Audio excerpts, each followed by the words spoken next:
Bonjour à tous et bienvenue donc sur ce nouveau point hebdomadaire de marché avec une semaine qui s'annonce relativement volatile puisqu'on attend énormément d'événements majeurs avec notamment les taux de la Banque centrale d'Angleterre, les taux de la BCE et puis les taux de la Fed.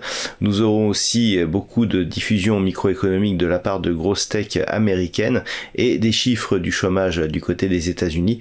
On voit tout de suite ça sur la chaîne YouTrading.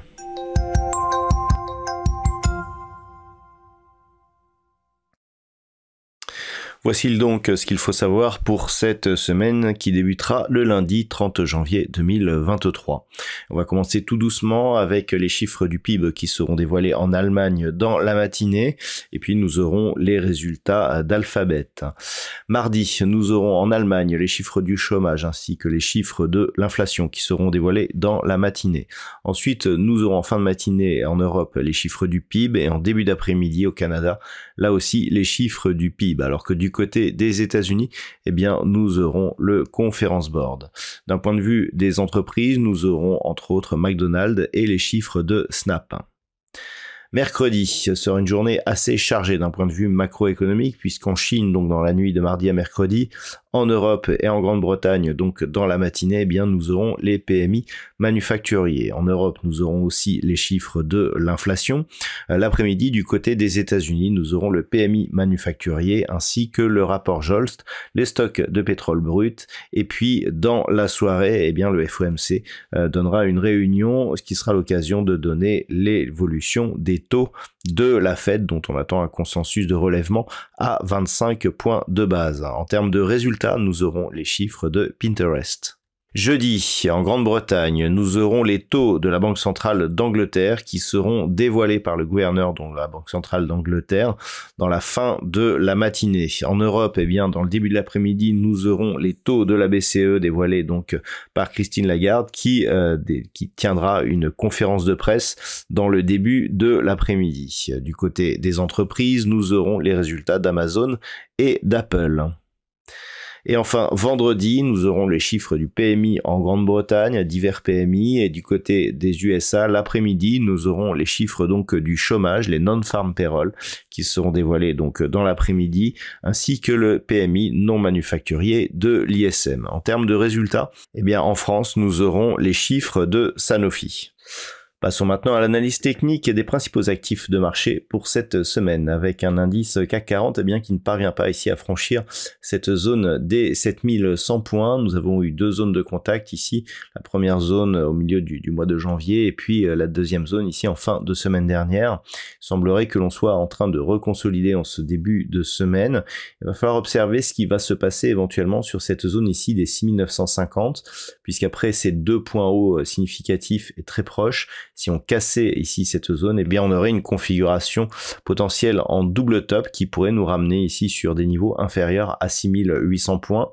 Donc c'est vraiment un point à surveiller. Ce qu'il faut surtout retenir sur ce mouvement, c'est que nous avons eu ici une phase de consolidation qui nous a donné une extension de Fibonacci qui a vraiment été ici l'objectif de cette dynamique et que depuis qu'il y a eu contact, on se trouve dans une phase de neutralisation. Globalement, tant que l'on reste au-dessus des 6950 points, la dynamique reste haussière. Au niveau du DAX, c'est plus la zone ici des 15 290 points qui fait obstacle à une poursuite du mouvement haussier.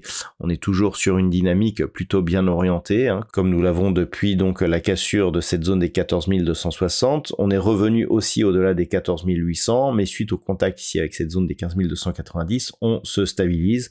On reste toutefois au-dessus de la moyenne mobile 20 exponentielle, avec une perspective qui reste haussière, mais qui devra être confirmée ici par une rupture de cette zone de résistance des 15 290 points, ce qui nous ouvrirait la voie vers la prochaine zone horizontale qui se situe à 15 800 points. Attention, si les cours revenaient sous la zone majeure des 14 800 points, on pourrait bien connaître un changement de tendance qui pourrait nous faire sortir ici de cette dynamique haussière. Au niveau des indices américains, on a toujours du mal à rallier les points hauts que nous avions marqués ici à la fin de l'année dernière. Effectivement, nous avons ici un contact sur la zone des 4144 points et par rapport à ce contact, on a du mal à revenir. On se trouve toujours d'ailleurs dans une dynamique plutôt baissière au sens moyen terme. Il semblerait qu'il y ait une petite phase de sursaut actuellement, mais qui n'est pour l'instant pas confirmée. Il faudrait donc valider une rupture de cette zone ici, 4145, 4165, pour commencer à avoir des signaux qui pourraient nous rapprocher d'un changement de tendance. D'un point de vue de court terme, ce que l'on peut remarquer, c'est que suite à cette impulsion, on n'est pas venu marquer de nouveaux plus bas significatifs par rapport au point bas que nous avions connu au mois d'octobre, et qu'on se rapproche ici de cette zone de point haut. Donc à double titre, cette zone ici des 4165 points serait un signal très positif pour la dynamique future donc du S&P 500. Par contre, un retour ici sur cette zone de point bas, voire pire encore, une rupture de la zone des 3672 points, serait un signal fortement négatif donc sur l'indice des valeurs américaines. Sur le Nasdaq, on est dans une configuration assez identique. Il faudrait repasser 12009, voire ce point haut ici significatif qui se situe sur des niveaux proches des 13 680 points pour totalement inverser la tendance moyen terme qui reste pour l'instant à prédominance plutôt baissière. On souligne l'importance ici de cette zone des 10 700 points. Lorsque l'on élargit sur cette vue daily, on se rend compte que la cassure de cette zone serait un signal majeur pour l'évolution moyen terme du Nasdaq, puisqu'il nous donnerait un objectif proche ici des 9730 points qui représente le point haut qu'il y avait eu juste avant la crise du Covid. Donc il va falloir surveiller cette zone des 10 700 points. À l'inverse, on serait en train de marquer un signal ici plutôt positif, puisque cette zone ici de résistance intermédiaire à 12 100 points a été testée, même si on consolide actuellement. Nous sommes dans une semaine où il va y avoir énormément de résultats donc techno concernant donc cet indice, ce qui pourrait booster donc le mouvement en cours et valider la poursuite du mouvement haussier en direction de cette zone horizontale. Donc il faut vraiment surveiller cela. On reste ici dans un mouvement de neutralisation moyen terme, depuis que nous avons eu la cassure ici de cette zone des 11 650 points. On cherche ici des supports sur la zone des 10 007. C'est vraiment que sur une rupture ici de cette zone de point haut, qui nous donne donc une cassure de la zone des 13 680 points, que l'on aurait un vrai signal de retournement moyen terme. Donc pour l'instant, on est au mieux, tant que l'on est dans ce range, dans une petite phase de neutralisation. Au niveau du WTI, nous sommes là aussi dans une phase de neutralisation. Nous avons le pétrole brut léger américain qui oscille dans un range haussier entre 75 et 84 dollars le baril. Pas de signal directionnel actuellement, donc tant que l'on reste à l'intérieur de cette zone, on est vraiment dans une vraie phase de neutralisation. Au niveau de l'or, on est dans une dynamique très forte ici, suite à la sortie de cette dynamique baissière, qui était partie ici du point haut historique du métal jaune à 2070 dollars l'once. On avait cassé ici et puis on avait confirmé avec la rupture ici des 1760 dollars l'once. Alors on a cassé aussi 1860 qui était une zone intermédiaire et là on se bat ici entre des niveaux, alors vous voyez qui étaient les mêmes que ceux que nous avions au printemps dernier, printemps 2022, donc juste après l'inscription du point haut significatif sur le métal jaune. Et là on se bat dans cette même zone avec une dynamique donc fortement haussière, on est largement au-dessus de la moyenne mobile 20 exponentielle, et ce malgré des signaux d'affaiblissement, puisque lorsque l'on regarde ce qui se passe sur le RSI mais aussi sur le MACD, ces indicateurs nous montrent que il y a des signaux d'affaiblissement sur cet actif, sauf que cela ne se ressent absolument pas au niveau des cours, puisqu'on est venu à proximité ici de la zone majeure des 1960 dollars l'once. C'est la cassure de cette zone qui nous ouvrirait la porte à un retour possible vers les plus hauts historiques donc du métal jaune. Donc on surveillera ici cette zone des 1960 dollars l'once si les cours de l'or se remettaient à monter. Pour avoir un vrai signal de consolidation, il faudrait dans un premier temps casser ici 1915, qui d'un point de vue intraday ici donne de bonnes réactions, mais surtout repasser ici sous la zone des 1860 dollars l'once.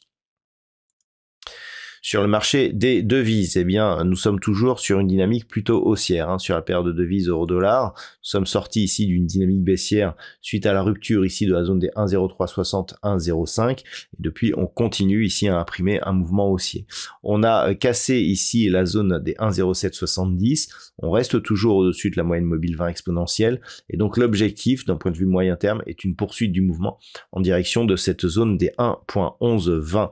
Donc, pour l'instant, tant que l'on est au-dessus de cette zone des 1,0770, le trend reste haussier, potentiellement fort. Attention là aussi aux quelques signaux d'affaiblissement que nous avons au niveau des indicateurs, mais globalement, on reste dans un trend haussier et relativement régulier sur la paire de devises euro-dollar. Sur la paire de devises livre sterling contre dollar américain, c'est cette zone ici des 1.24 qui fait obstacle à la poursuite du mouvement haussier. Pour rappel, nous avions eu ici une forte dynamique baissière qui avait abouti ici à cette phase de capitulation où on avait marqué ici des points bas historiques avant de rebondir d'une manière assez violente. La préservation de la zone ici 1,09, 1,1470 avait été un premier pas vers un retournement de la tendance qui a totalement été validé ici depuis que nous sommes venus au contact de cette zone des 1.24 puisqu'il n'y avait pas eu contact ici lors de ces derniers points hauts significatifs. Maintenant, il faudrait valider une cassure de cette zone pour vraiment perpétuer le mouvement. Donc pour l'instant, il y a deux zones de contact ici. On ne parvient pas à casser durablement cette zone. Ce signal serait fortement haussier si la cassure intervenait cette semaine. Pour avoir un gros signal de consolidation, il faudrait casser cette zone de point bas ici, donc proche des 1.1860, puisque nous avons un mouvement de hausse ici, deux points hauts significatifs très proches. Si on casse le point bas intermédiaire, ça pourrait nous donner un signal en double top qui pourrait nous ramener ici sur des niveaux proches des 1.1470, voire en dessous. Donc pour l'instant, on reste ici sur une possibilité de cassure de cette zone des 24, mais attention en cas de retour par exemple sous la zone des 1.20. Et puis on termine avec les crypto-monnaies et le Bitcoin qui continue à inscrire de nouveaux plus hauts significatifs même si on commence à percevoir des signaux d'affaiblissement de cette dynamique. On a cassé ici la zone des 20 000 sur un gap de week-end. On s'est stabilisé, on a remonté ici et on se stabilise sur des niveaux proches des 23 000 $ pour un Bitcoin. Le point à surveiller, il est déjà attaqué. On avait donc ce point ici, donc juste au-dessus des 23 000. Et le dernier point, c'est ce niveau ici, donc qui était venu marquer une zone de support. Ici, une zone de résistance. C'est un niveau qui est proche des 25 200 $ pour un Bitcoin. Pour l'instant, on en est loin. Donc c'est vraiment le niveau qu'il va falloir surveiller si les cours continuent à monter. Du point de vue d'une éventuelle phase de consolidation, alors on a cette zone ici, cette zone horizontale qui nous donne un bon support à 22 400 points. Sinon, on a ici cette zone des 20 700 avant éventuellement un retour ici sous la zone des 20 000 qui serait un signal fortement négatif pour le Bitcoin puisqu'il nous replacerait dans une dynamique baissière à tendance donc moyen terme. Donc pour l'instant, on est sur une phase de rebond. Cette phase de rebond n'est pas suffisante pour impulser une nouvelle direction sur la tendance moyen terme, puisque nous sommes toujours ici sur des plus hauts qui sont inférieurs aux précédents plus hauts. Par contre, si on venait à casser ici 25 200, les choses pourraient changer. Et puis on termine avec l'Ethereum, qui donc est lui aussi sur un mouvement de retournement, mais qui est beaucoup moins ample que sur le Bitcoin, puisque nous avions eu aussi moins de baisse. On a préservé ici cette zone majeure des 950 $ pour un Ether. On est dans un range grossièrement depuis cette cassure ici et depuis cette accélération que nous avions connue l'été dernier, dans un range entre 950 et 1720 $ pour un Ethereum. On a eu une petite poussée ici mais qui n'a pas tenu. Donc globalement, ce n'est que sur rupture ici de cette zone des 1720 que l'on aura un signal relativement fort sur cette crypto-monnaie. Tant que l'on est en dessous, mais au-dessus de la zone des 950, voire 1000 $ pour un Ether, on est dans une phase ici de neutralisation qui, d'un point de vue moyen terme, intervient ici dans une dynamique plutôt baissière, mais dont on voit ici que la direction a changé pour cette évolution ici quasi neutralisée depuis maintenant quelques mois. Voilà donc ce que l'on peut dire pour cette semaine. Je vous souhaite donc une très bonne semaine sur les marchés. On se retrouve dès la semaine prochaine pour un nouveau point hebdomadaire, toujours sur la chaîne youtrading.fr.